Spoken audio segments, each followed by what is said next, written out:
Today's episode has been brought to you by Schedulicity. Hello and welcome to the Connected Yoga Teacher Podcast. I'm your host, Shannon Crow. I use she, her pronouns, and I live where I need snow tires from November to April. So if you're listening to this episode in real time, we're getting near the end of May, and here where I live, up on the Bruce Peninsula in Ontario, Canada, it's a beautiful place up here, but yes, it's cold for a while. We generally have frost until the May long weekend. We call it the May 2-4 weekend here in Ontario. And sometimes even as late as June the 6th, we have frost. So we have to wait to plant anything like tomatoes, peppers, all of those things that do not like frost.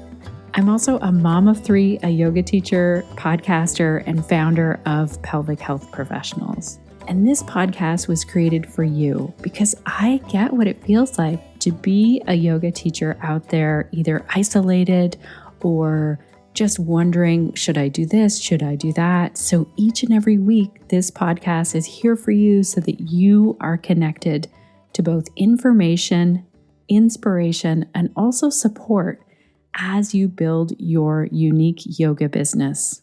Today, we have Colin Hall here on the podcast to talk about his story as a yoga teacher and also a yoga studio owner who chose to teach yoga online. So yes, I know that many people around the world are still needing to teach yoga online. It's not even a choice that we have. Here in Ontario right now, we're actually in our third lockdown, and they're talking about extending it. It's been a long go here in Ontario. I know that I have friends in the US who are telling me that they are, getting vaccinated and out and about, and it makes me so happy to see in other places in the world, or friends in Australia who really are just living their life. But as we also know, around the world, different people don't have the option to be out and about teaching to in-person classes. Some are teaching online. Today's podcast, though, is about Colin, who's a yoga teacher, as I said, and studio owner, who lives in Regina, Saskatchewan. That's a place here in Canada that had, at the time when we recorded this back in February, no restrictions put in place about in-person yoga. And despite that, Colin chose to teach online yoga instead of continuing with in-person classes. He talks to us today about how and why he made this decision and how his community reacted to it. And we also get into the moral responsibility and sort of the yoga philosophy behind this, where we as yoga teachers really have a responsibility to the people around us. As much as this sounds like a very serious topic, Colin is also known for joking around, and we had quite a few laughs about this. I loved this conversation. I think it's a really great episode to listen to if you're on the fence, if you're wondering, should I go back to teaching in-person yoga, or if you want to hear what it's been like for Colin to cancel his in-person classes, move to teaching online. And he even talks about what it's been like to go out in the world and get a quote-unquote real job. Also, I want to note I have kind of a funny, interesting story.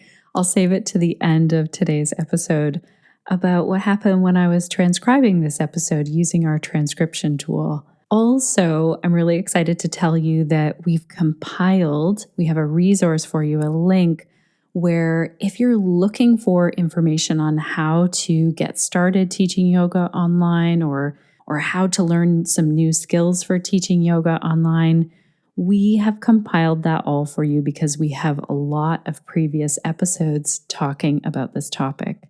All of the links and clickable timestamps, all of the information for you is over at theconnectedyogateacher.com/221. I have a couple of thank yous to send out before we dive in and meet Colin.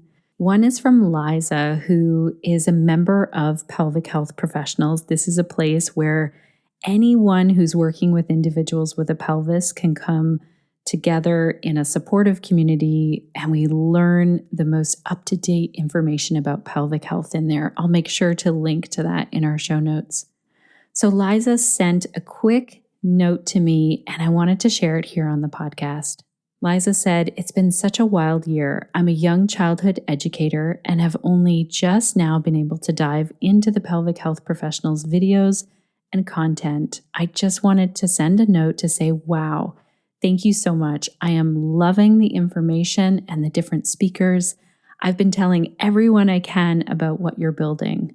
For now, I'm only able to indulge while my son naps, but I'm excited to dive into the yoga course and to continue to mine these amazing video interviews. Just thank you so much. The work you're doing is amazing. Much love and gratitude, Liza."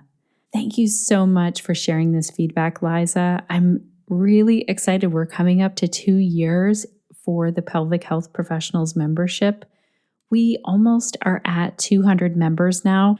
And the more members there are, the more questions we have, the more ideas we have for topics and guest speakers, and the more we're actually adding to that membership very soon. So if you're interested in joining us, go to pelvichealthprofessionals.com, check it out. Also, I'll make sure to link to it in our show notes. I also want to say a huge thank you to the team over at Schedulicity for sponsoring today's episode, and also for really helping us to keep our calendar organized over here. This is how we book in our podcast interviews, how I used to book in consultation calls, and how we book anyone for workshops or trainings. If you're a yoga teacher in North America, definitely head on over to schedulicity.com. And also, let's have a listen to the hot tip of the week from the team over at Schedulicity.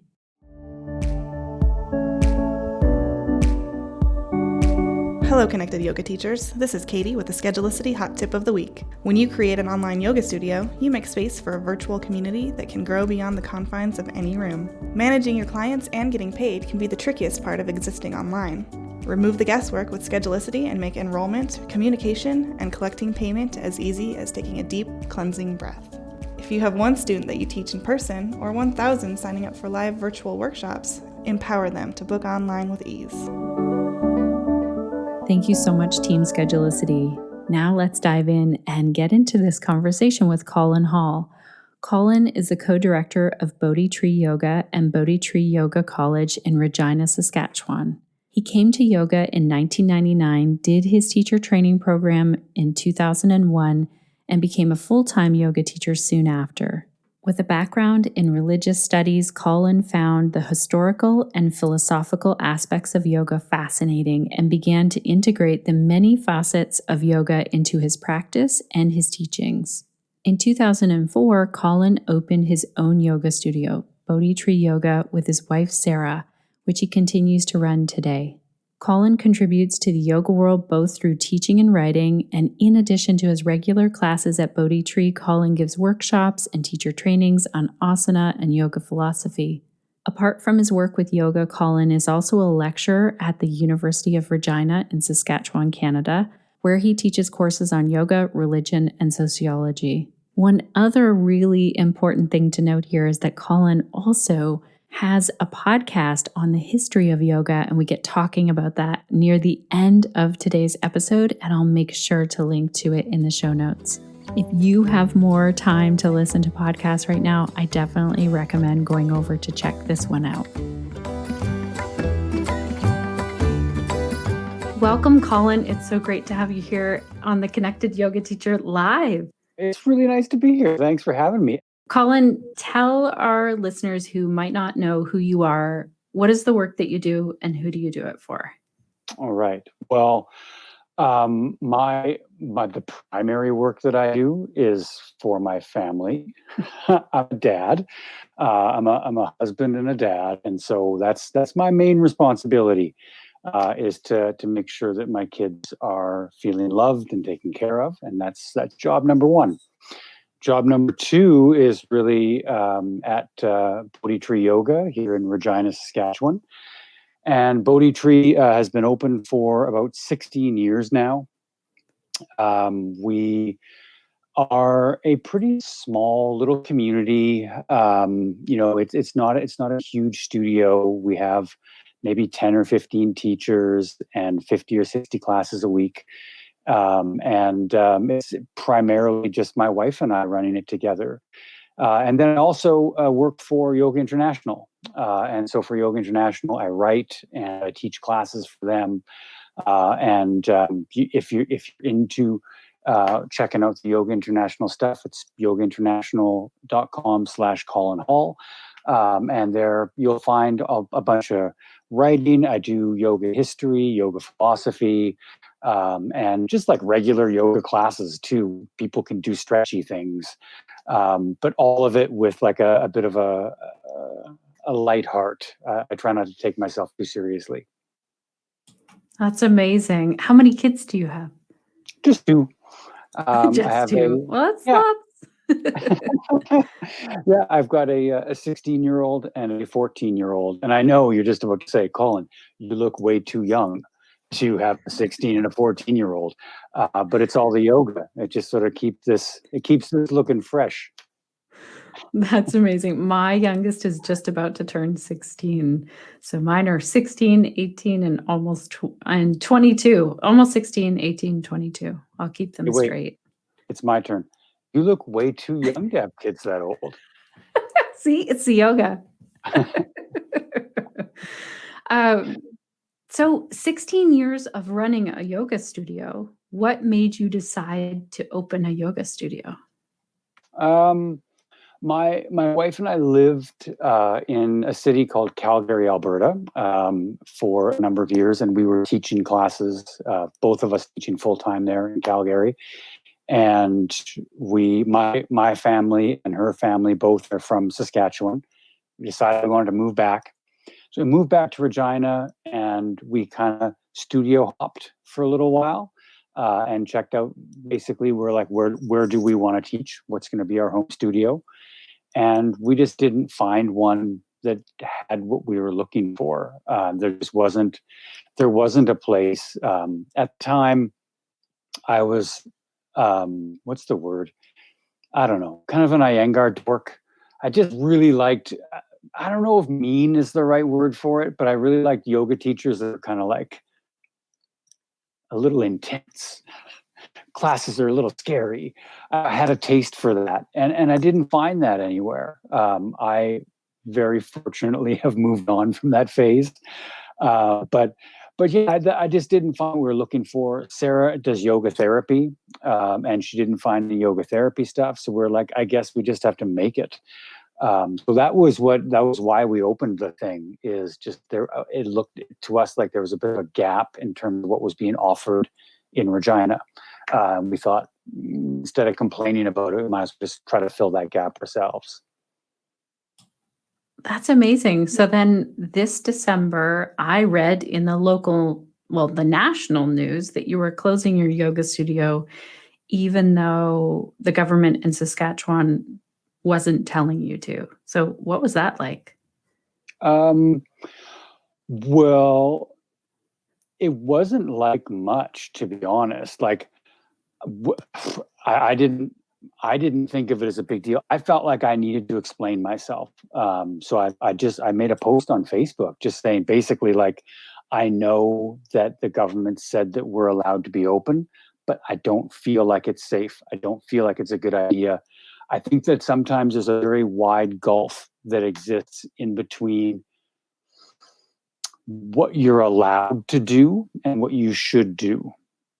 Those are very different things very often. And we were allowed to be open, but I didn't feel like we should be open.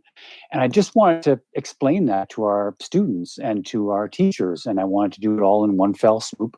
So I made this post on Facebook, and then so odd, a friend of mine texted me and was like, hey, you just got quoted in the provincial legislature. So one of our MLAs got up on the floor of the legislature and were quoting my Facebook post. And then, of course, things kind of went a little weird after that. There was just like a lot of buzz and a lot of talk about it. But again, like I didn't feel like it was particularly controversial or even all that interesting. Other people seemed to think it was pretty interesting. This is going to sound a little bit far out, Okay, I am a yoga teacher who also likes professional football, which throws people off sometimes. But I really like the NFL. I'm a big NFL fan. And there was a football player a few years ago who was very high draft pick, got paid very, very well. His name is Ricky Williams. Got drafted by the Saints, moved on to the Dolphins. Yoga teachers everywhere right now are like, so anyway, Ricky Williams walked away from a professional football contract and became a yoga teacher. He moved to Australia and eventually to India. And everyone was like, "This guy has lost his mind. What's he doing? It's bananas." And in interviews with Ricky Williams, he was like, "I don't understand why this is so weird. I was faced with an issue. I wasn't very happy doing what I'm doing. I decided to do something different. Why is that so hard? Like, why is that so hard for people to wrap their heads around?" And I kind of felt like Ricky Williams. I kind of was like, I don't, I don't know. I don't know how I can, in good conscience, ask teachers or even have teachers feel pressured, like they should show up and teach in-person classes. How more than anything else, I was worried. I was worried that a teacher or a student would contract COVID at our yoga studio and spread that to other people and potentially kill somebody. And even though it's allowed, I was like, I can't. It feels pretty simple to me. I can't have that on my hands. And if that means that my yoga studio goes under, geez, I really hope it doesn't. But if it means that my yoga studio goes under, I can live with that. Where I'm not sure I can live with somebody losing their mom or their grandma because they came to a yoga class because I decided it was okay. So I just sort of put those things on the scale, and not killing people. It won the day. That's a huge responsibility when you talk about having yoga teachers coming to work and them feeling the pressure to come to work and also looking at the big picture, like what if, worst case scenario. That's a huge amount of responsibility. Yeah. Maybe that's why it made national news, or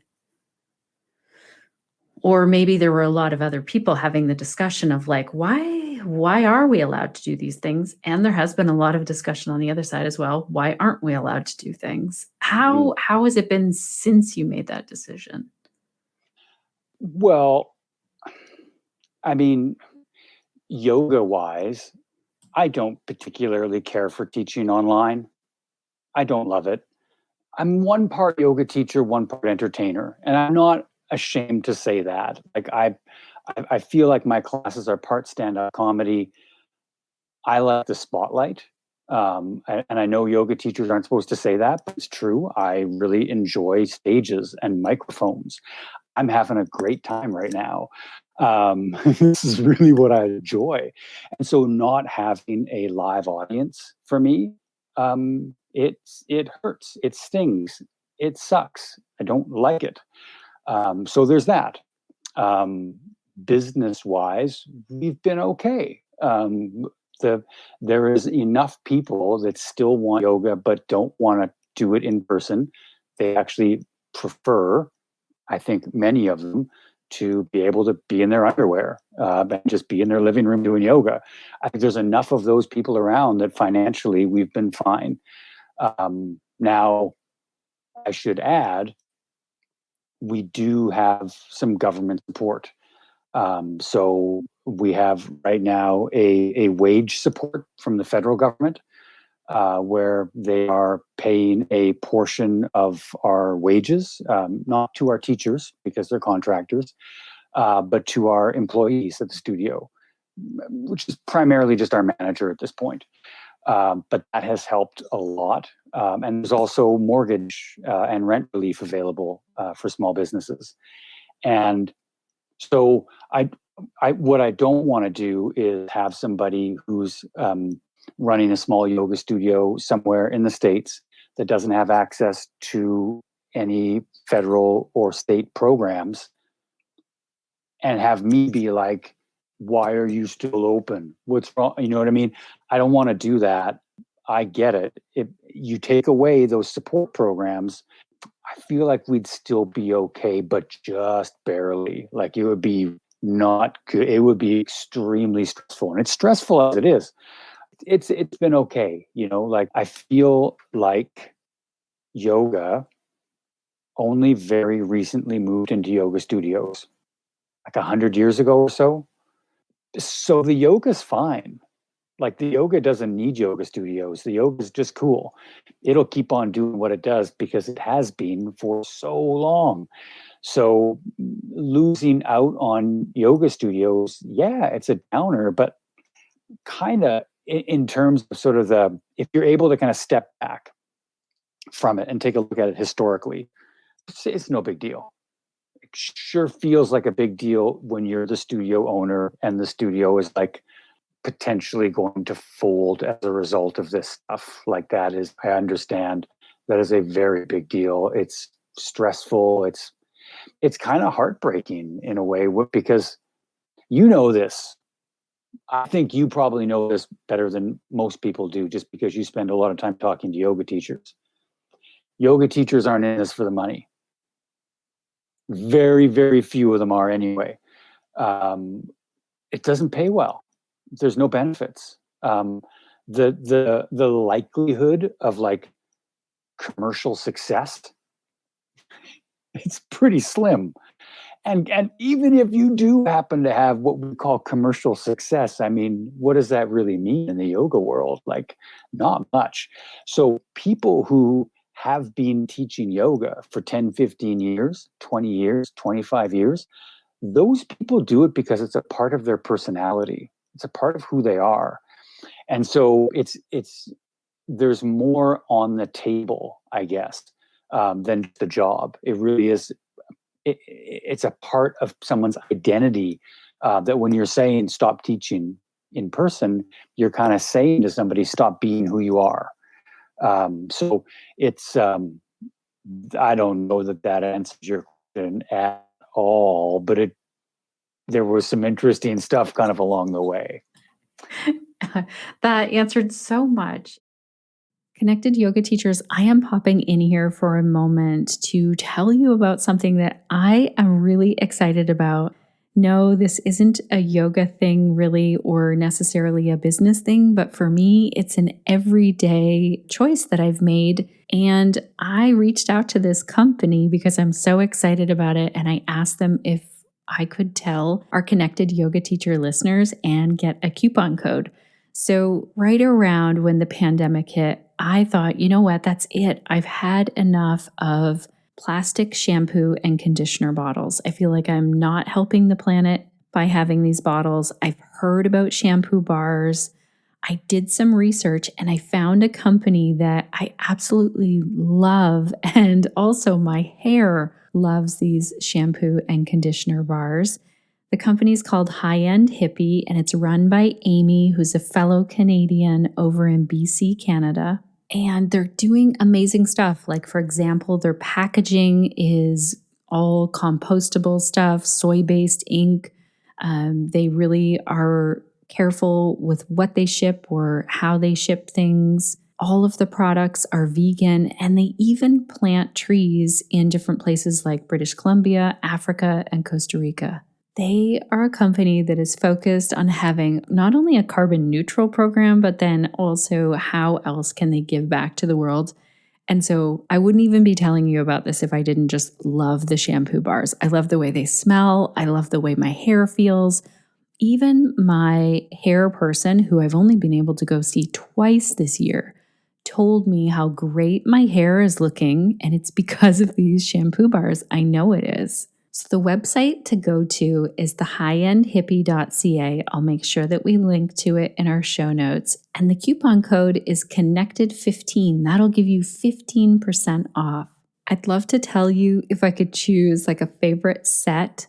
I've tried every single set from their website and I really honestly love them all. Maybe I could say that the Awaken bars are my absolute favorite, but I like to switch things up. And so I wanted to tell you about this.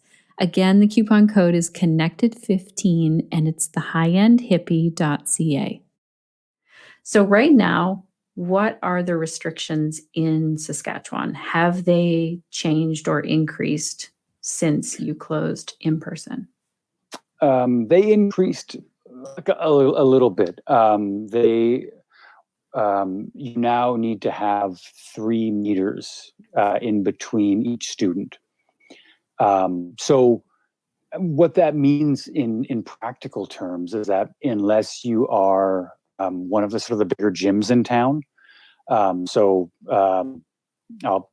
won't name names, but I'm sure you're all familiar with big gym brands. They have these massive studio spaces, and so they can continue to offer yoga classes. For smaller studios where you're normally fitting in 15 to 20 people, you're looking more at like 3 to 5 people now. And so even though, like, technically speaking, you are allowed to have in-person classes, with the current limitations on it, you're kind of not anyway.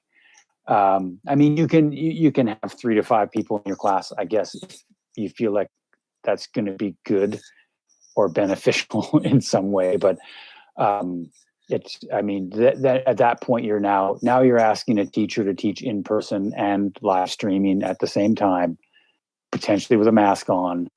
And like, that's asking a lot. And we did ask our teachers to do that for a short while. And we were like, this is silly. It just gets kind of absurd at some point. So, but yeah, other than that, and I mean, there's some people are supposed to have masks on, but I mean, really, you walk into your yoga class with a mask on. There's people doing hot yoga right now. Like, there's hot yoga studios that are open here. That seems wild to me. Yeah. Well, in Ontario, we can't go anywhere. We're in a full lockdown again. Saskatchewan has the laxest guidelines in the country. Okay. Also the highest rates of infection in the country. That's so fascinating. Yeah. I don't understand what's going on. The science is showing up. I know you and I are making light of this, and this is a really serious issue, but at times I just have to say right now, that's how I kind of get by. Oh, yeah. Yeah. Yeah. I would, I mean, I know that people have suffered a lot of different ways as a result of this thing. I know that. And so, yeah, I don't feel like it's funny. However, if I don't make light of, like, our provincial government here in Saskatchewan, if I don't make light of them, if I don't make jokes about them, I feel like I'm filling with rage. And that's not helpful to me or to anybody else. And so cracking some jokes every now and again is a way for me to kind of like break the tension a little bit, so that I don't start getting too angry, because no one needs an angry Colin. I certainly don't. I'm wondering, how has yoga helped you right now when you faced what must have been a very stressful decision as a yoga studio owner?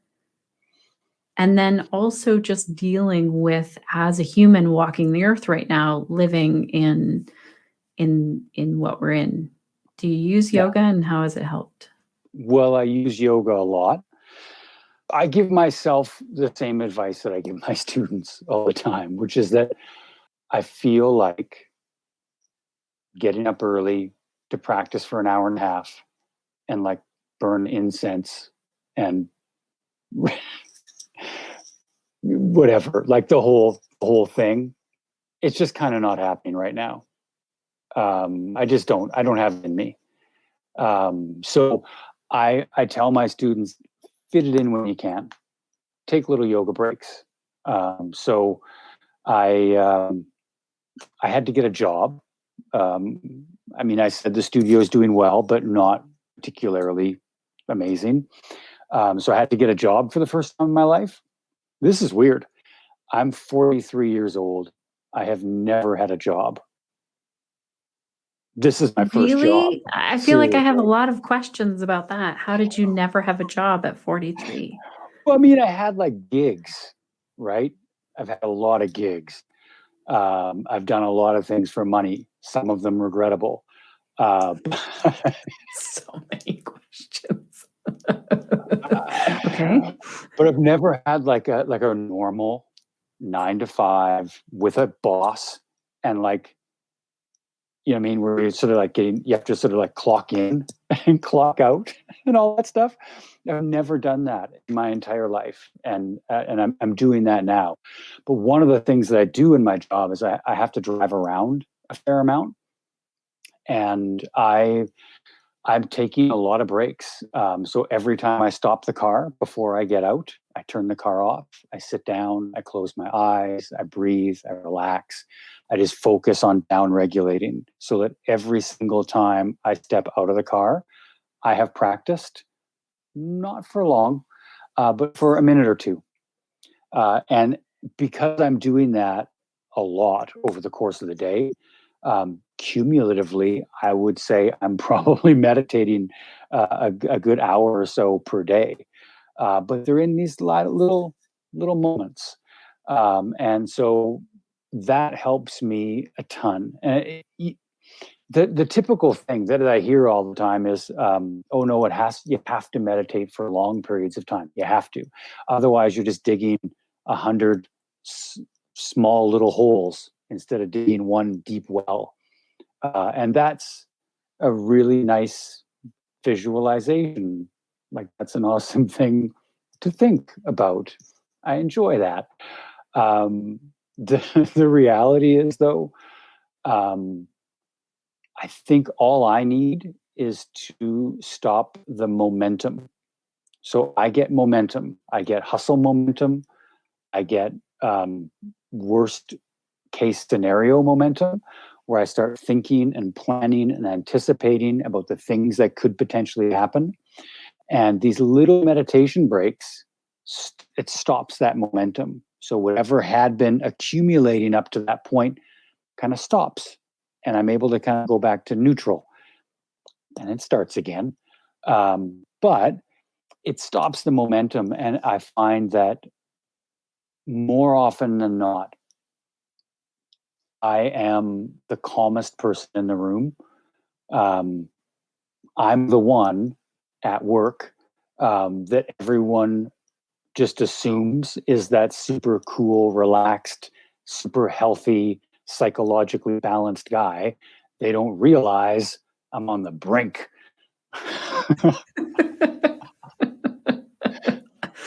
That's Oh, amazing, though. I really like that you've built this in, and maybe you don't have an hour to do this, like these small breaks. That's fantastic. yeah. And it really has helped. And I think like maybe more than anything else, it's a perspective break, because like it's very easy to lose perspective.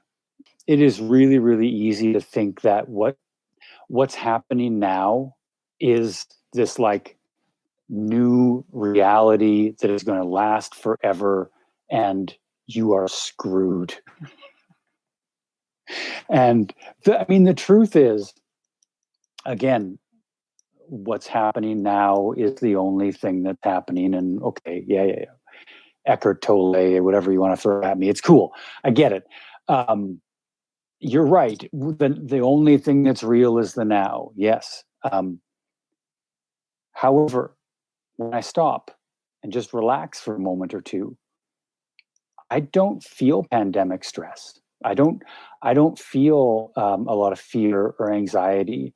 I don't feel that. I sit down, I take a couple breaths, and I'm like, you know what?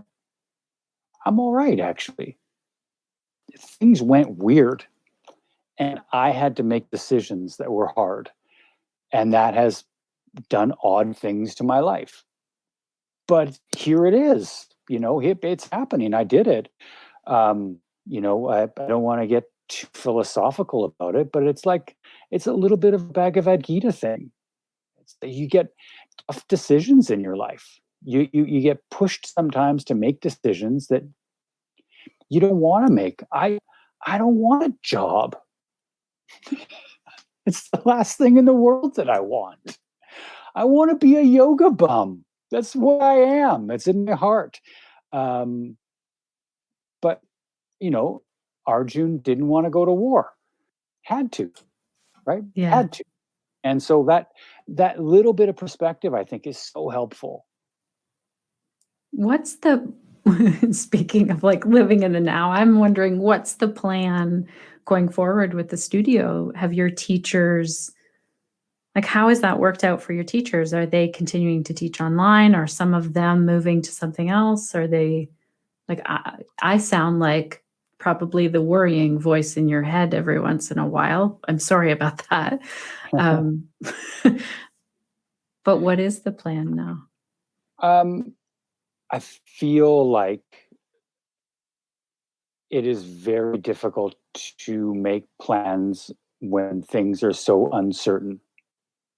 And I know that it's reassuring to have a plan. It feels good. But I honestly, I don't have one. I don't have a plan. I am being short-term ambitious, which means let's see if we can continue selling some passes and continue getting people to come to these classes. And to our teachers, I'm saying, I know that you're frustrated. I know that you're annoyed.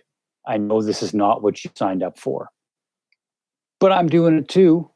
I'm in the exact same boat as you, and just keep on posting on Facebook about your Tuesday night class.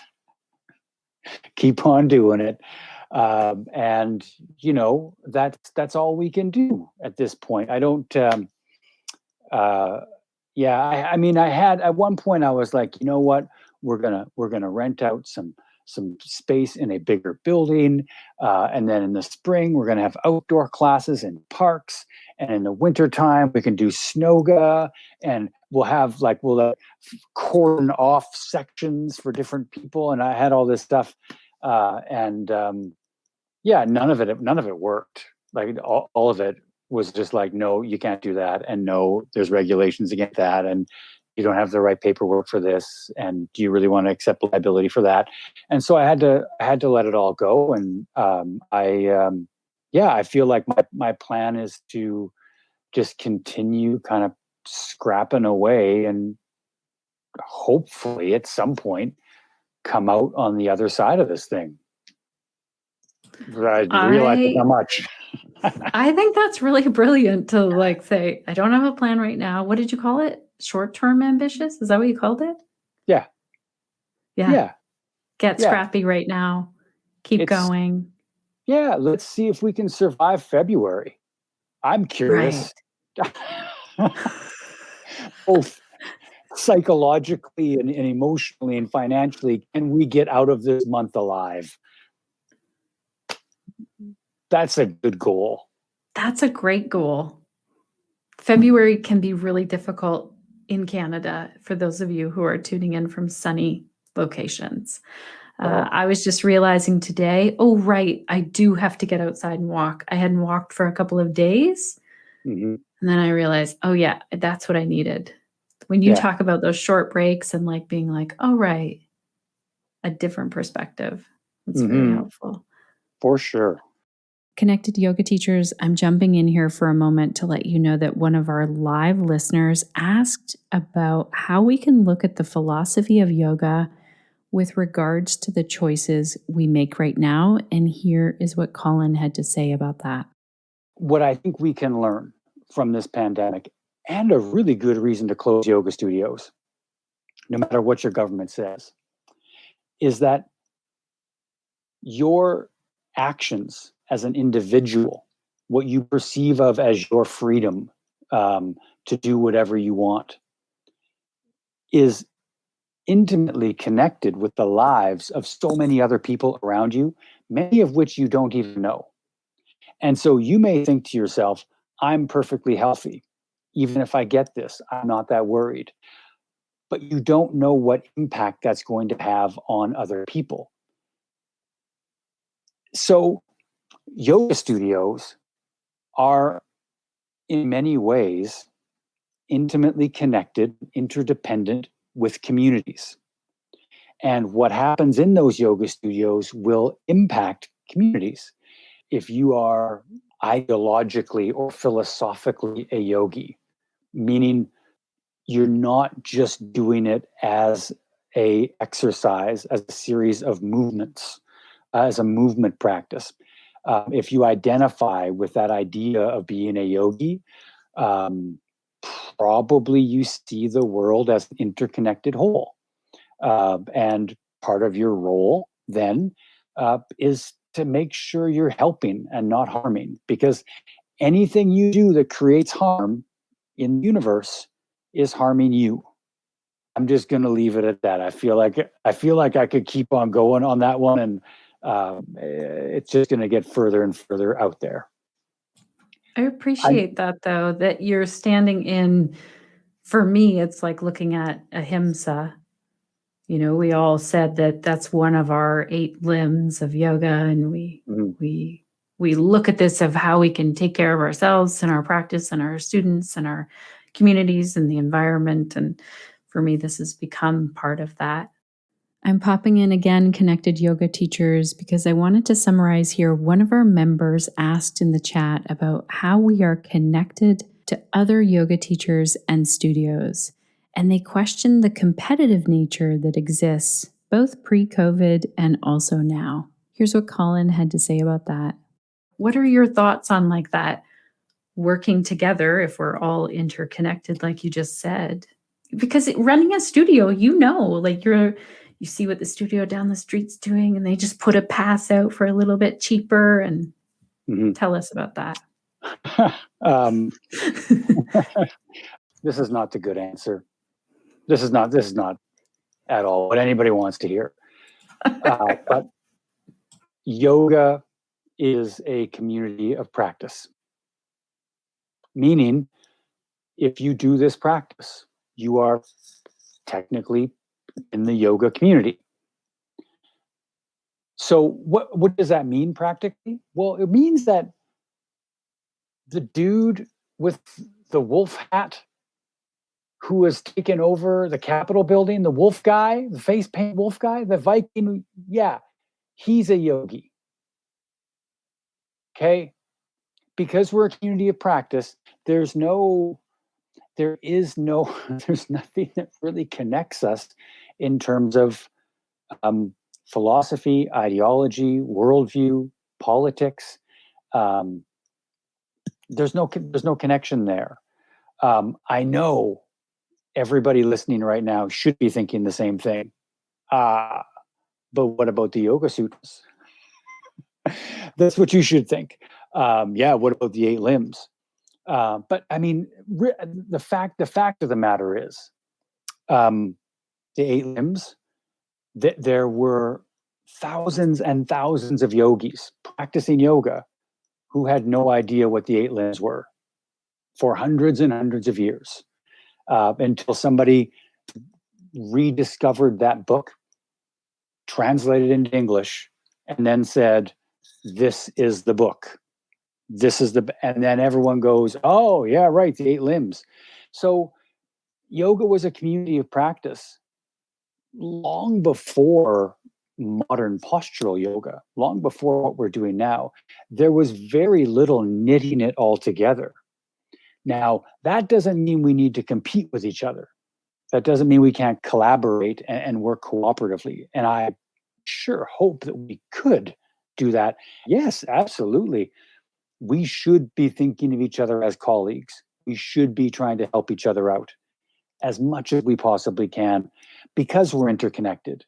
And Yeah, I mean, I can't remember. It was somebody I talked to a while ago was like, rather than competing over slices of this pie, why don't we just make more pie? And I'm like, yeah, yes, please, more pie for all. That'd be great. But I mean, it's difficult for me to say, well, you're a yogi, therefore you must believe thing X. Yeah, no. I mean, all you have to do is look up the hashtag yoga on Instagram, and you will find in very short order that you probably don't have much in common with a lot of people who consider themselves yogis. And I want to add on to that I think that's what then takes the competition away. You were saying that you like to combine kind of stand-up comedy with yoga. And so I'm sure that your yoga students love your classes because of that. It's like your thing. You've discovered what's your yoga. And I think that when we all do that, or we say, you know, this yoga studio over here is going to really focus on being a hot yoga studio where we move and sweat. And then this one over here is more restorative. And us as individual teachers, that helps with that competition. You know, if you get a substitute teacher and they were very serious, your students would probably not be very happy. Exactly. No, yeah. Yeah. Yeah. I mean, I think like a university is a really good model where there are sort of friendly competitions that happen. There's a lot of disagreement. There's a lot of debate. Two professors, both teaching in the same field, don't need to like each other. They don't need to be friends, but they do need to relate to each other in a professional way that lifts them both up and that supports their students. So the last thing in the world you want to do is undermine your colleague, because that's not good for their students. Their students are going to have a harder time learning now as a result of what you just did. So that's like in universities, everyone knows this. Like you don't undermine your colleagues, period. You can disagree and you can say, yeah, they're wrong. Here's why. But you definitely want to stop short of being like, yeah, you know, it's the thing that you do. And we used to do it in the punk scene back in the 90s. People would just be like, oh yeah, they're not really a punk. That's not punk. And we do it now in yoga all the time. They're not really a yogi. The only people who are really yogis are people who think like me. This is fascinating that you just brought this up, because I have been thinking about this. If I took my own teaching, like 15 years ago when I became a yoga teacher, I was just sharing with friends how cringy that is, of like how I started out. Like, and I hope in 15 more years, I look back at today and I'm cringing, like, why did I say that or do that? Because that means I'm growing. But for some reason, we have this idea, like, why is that teacher way back there saying this thing or teaching this thing? And I love that you brought up colleagues and supporting each other, that we're not like, that yoga teacher doesn't know what they're talking about. Instead, educating our own students who are in front of us, or making like creating an article. Is there anything then that you would suggest to yoga teachers who are faced right now with,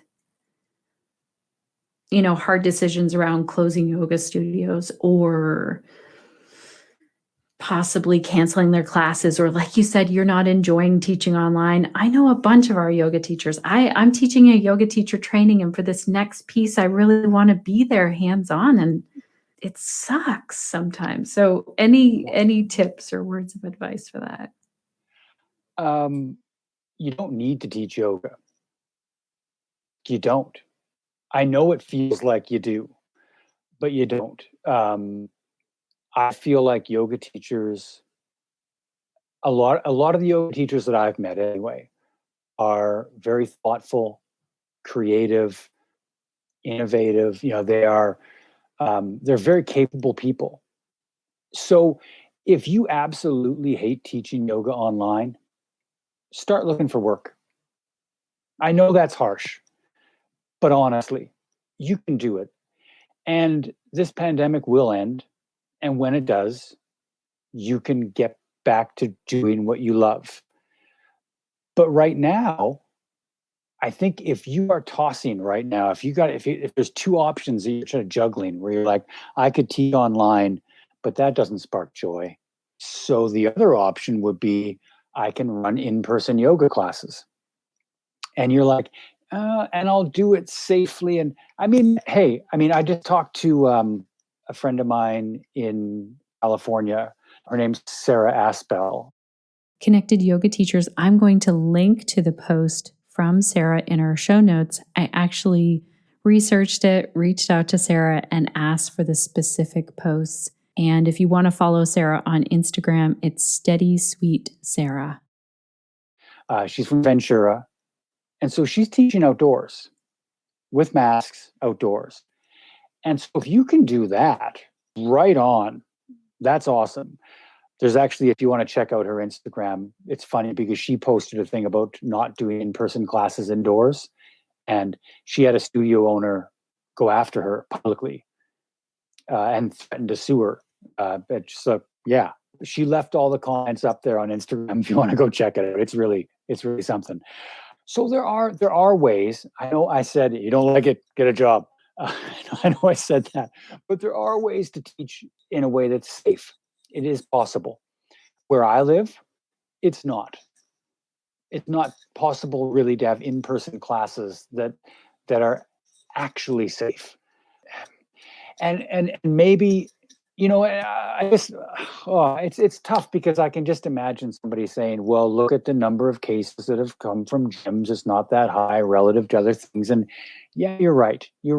But look at the number of cases with unknown origin too.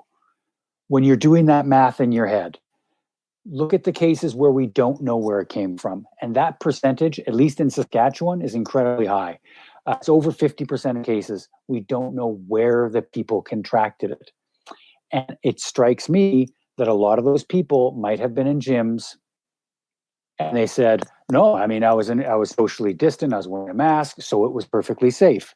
And so the contact tracer says, okay, not in a gym, obviously, right? I think we just don't know. And with we just got in Saskatchewan here our first two confirmed cases of the new variant from the UK variant. It's even more infectious. I mean, is that something that really needs to? Do you need to be in person? Is that necessary? Do we need to be taking that risk?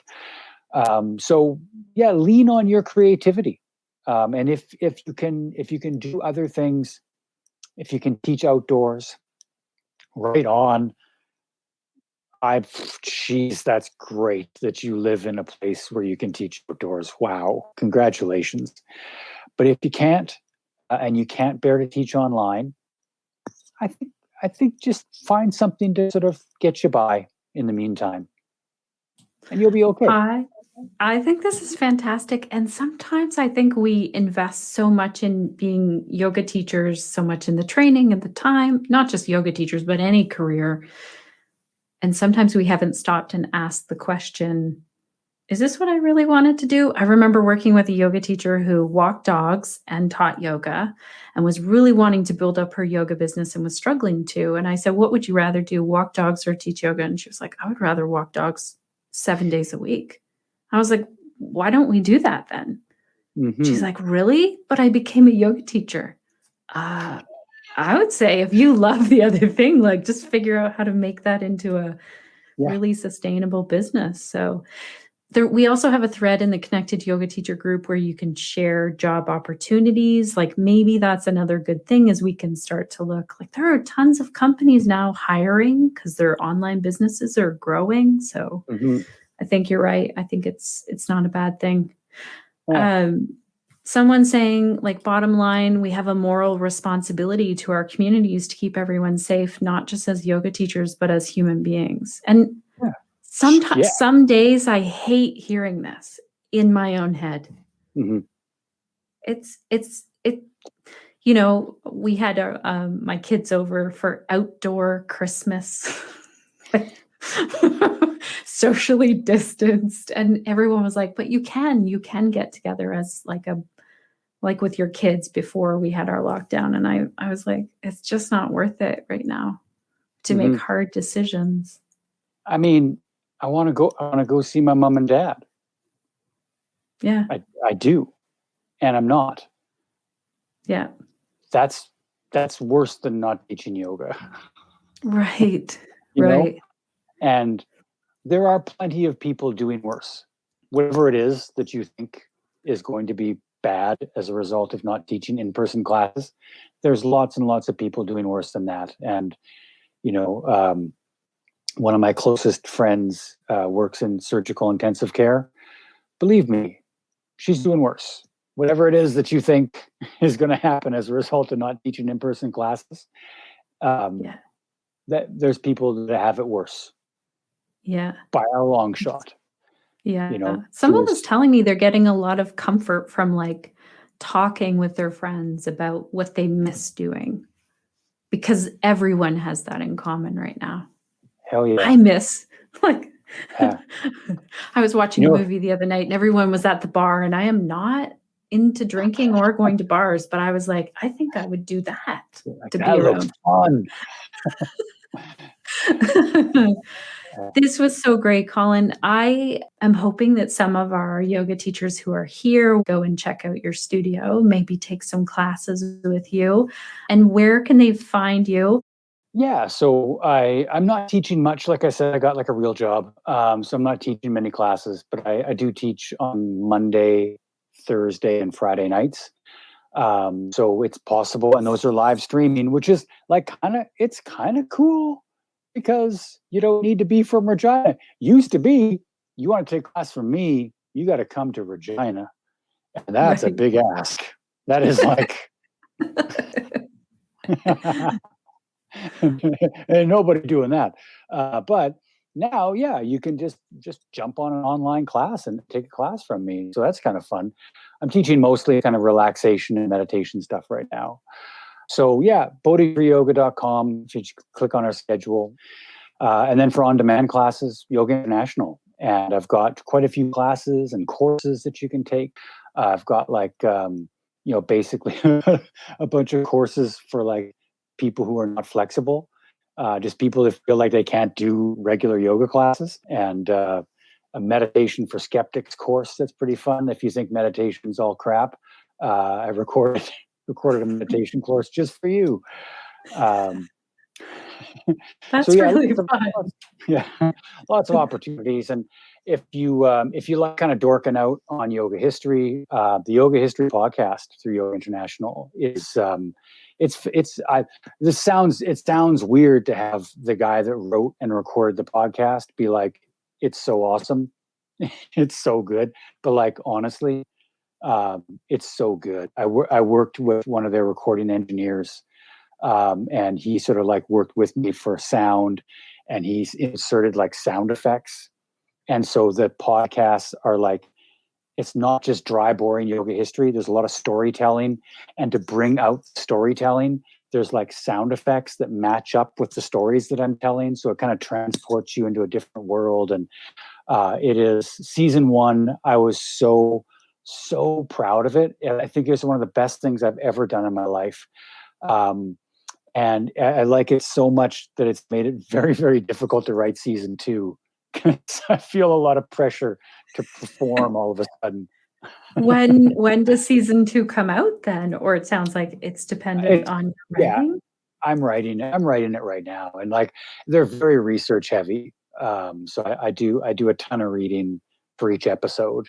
Each episode is running me somewhere between 15 and 20 hours.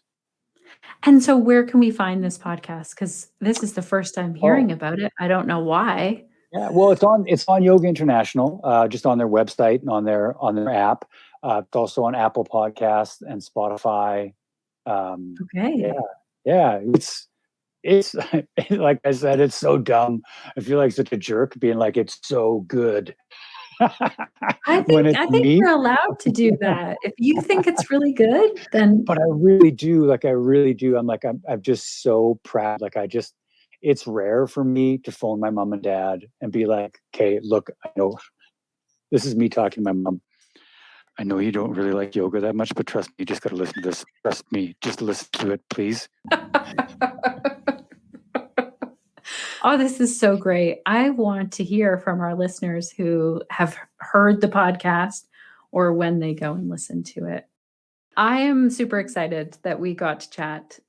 Thank you so much for taking the time, because I know you rushed in from work to do this podcast with us. And yeah, I'm going to take a piece of your book here in this interview of like, stop trying to plan right now. That's my key takeaway tonight. It's a good takeaway. It's just gonna cause you disappointment. Right. All right. Thank you so much for your time. Thank you so much for having me. This is, like I said, I love a spotlight, and so the fact that you chose to offer me a little bit of your time, a little bit of your energy, I consider it a great gift, and I really appreciate you, and I really appreciate the opportunity to be here. Thank you so much, Colin, for sharing your story here with us. And also thank you, Connected Yoga teachers, for being here to listen all the way to the end of this interview. As I said, we did this live. If you wanted to hear everything, like the chat that was going on, all of those things, I'll link to the live episode over on our YouTube channel. We do 2 live interviews per month right now. And if you subscribe to our YouTube channel and click on notifications, that little bell there, then it will let you know when we go live. And that's really fun because you get to ask questions then, see our guests, chat with each other in the comments. It's a lot of fun. I would love to hear your thoughts on this, Connected Yoga teachers. If you would like to leave a voicemail and tell us what it's been like for you as a yoga teacher, or maybe you also own a yoga studio and the choices that you've made over this past year plus now. So there's a voicemail button on our homepage. That's probably the quickest way to get a message to us right now. If you head on over to theconnectedyogateacher.com, and if you'd like to leave a comment in the show notes for this episode, all of the links and clickable timestamps, all of the information for you is over at theconnectedyogateacher.com/221.